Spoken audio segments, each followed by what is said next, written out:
आज हम कक्षा 9वीं विषय गणित इकाई 1 संख्या पद्धति प्रश्नावली 1.3 का प्रश्न क्रमांक 3 पढ़ने जा रहे हैं। निम्नलिखित को P/Q के रूप में व्यक्त कीजिए, जहां 0.12 एक अशांत दशमलव निरूपण है।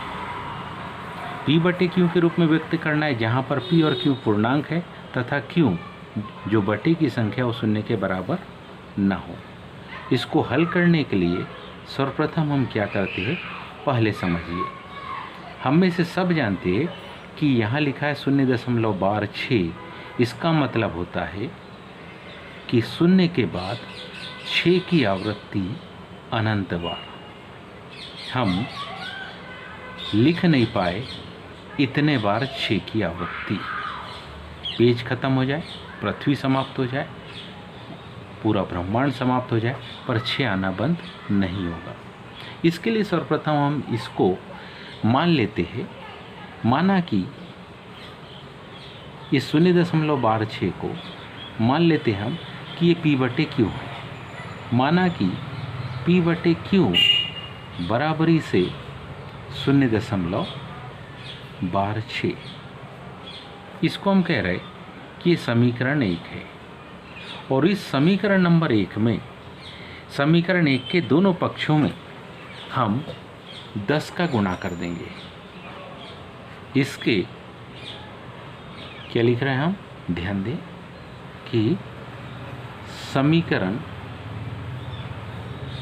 1 के दोनों पक्षों में समीकरण 1 के दोनों पक्षों में 10 का गुणा। यदि हम समीकरण 1 के दोनों पक्षों में 10 का गुणा कर दे तो ऐसी कंडीशन में हम जानते हैं 6 इसमें अनंत बार है, 1 6 दशमलव के पहले आ जाएगा और यहाँ 10 आ जाएगा। तो ये बन जाएगा हमारे पास 10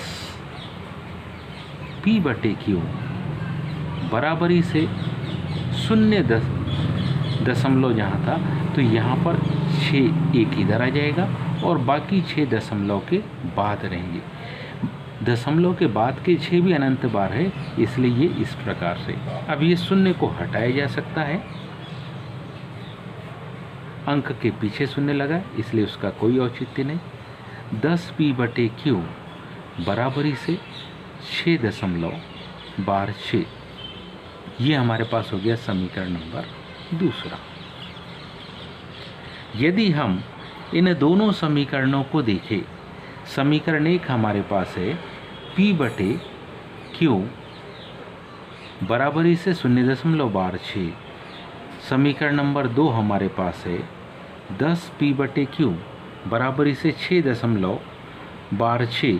तो इसका सीधा सा अर्थ है, यदि हम समीकरण 2 में से एक को घटा दें, ध्यान से देखें, यदि हम समीकरण 2 में से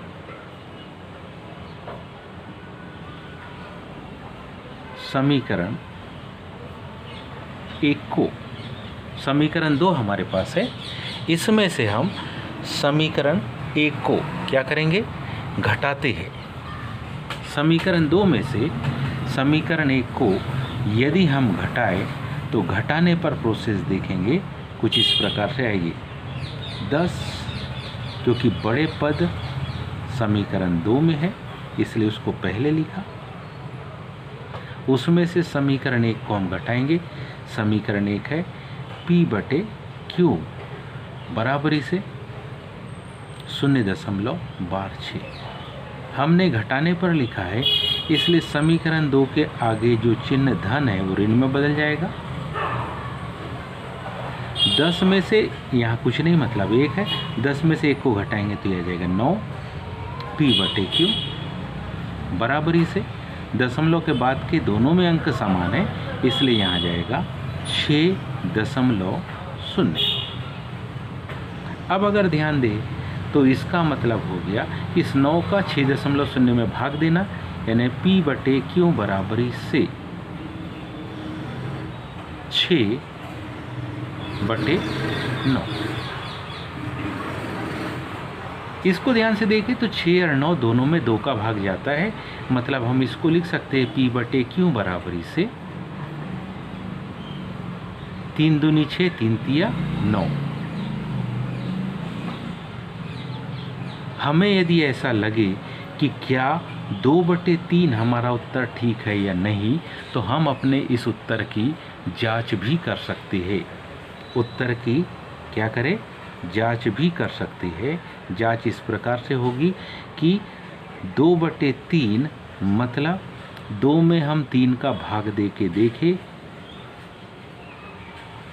2 छोटी संख्या 3 बड़ी संख्या, इसलिए यहाँ पर हम 0 लिख के यहाँ एक 0 उतार रहे। 3 छके 18,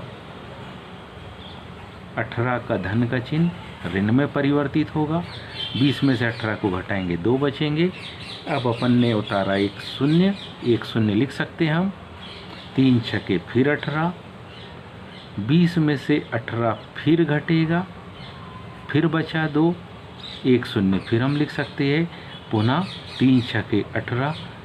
हम जानते हैं ये प्रोसेस अनंत बार चलती रहेगी, लेकिन संख्या का आना समाप्त नहीं होगा। इसका मतलब है 2/3 का मान है 0.6666 कितने बार, अनंत बार। इसका मतलब है हमने जो हल किया 0.6 का 2/3 या 6/9, ये दोनों ही उत्तर ठीक है। उम्मीद है ये प्रश्न आपको समझ में आया होगा। तो इसको सब्सक्राइब, लाइक और बेल आइकन को दबाइए। धन्यवाद।